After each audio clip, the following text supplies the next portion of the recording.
بسم الله الرحمن الرحيم إنا أرسلنا نوحا إلى قومه أن أنذر قومك من قبل أن يأتيهم عذاب أليم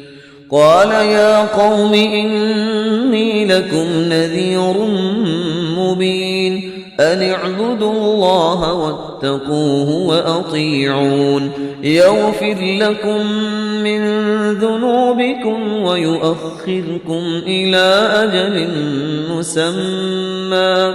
إن أجل الله إذا جاء لا يؤخر لو كنتم تعلمون قال رب إني دعوت قومي ليلا ونهارا فلم يزدهم دعائي إلا فرارا وإني كلما دعوتهم لتغفر لهم جعلوا أصابعهم في آذانهم واستغشوا ثيابهم وأصروا واستكبروا استكبارا ثم إني دعوتهم جهارا ثم إني أعلنت لهم وأسررت لهم إسرارا فقلت استغفروا ربكم إنه كان غفارا يرسل السماء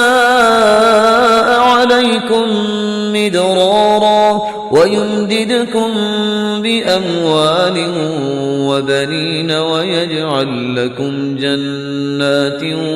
ويجعل لكم أنهارا ما لكم لا ترجون لله وقارا وقد خلقكم أطوارا ألم تروا كيف خلق الله سبع سماوات طباقا وجعل القمر فيهن نورا وجعل الشمس سراجا والله أنبتكم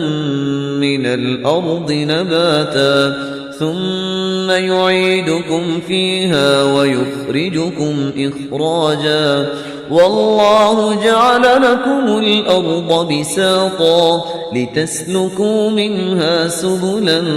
فجاجا قال نوح رب إنهم عصوني واتبعوا من لم يزده ماله وولده إلا خسارا ومكروا مكرا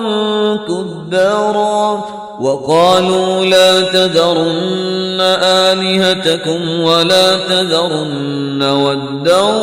ولا سواعا ولا يغوث ويعوق ونسرا وقد أضلوا كثيرا ولا تزد الظالمين إلا ضلالا مما خطيئاتهم أغرقوا فأدخلوا نارا فلم يجدوا لهم من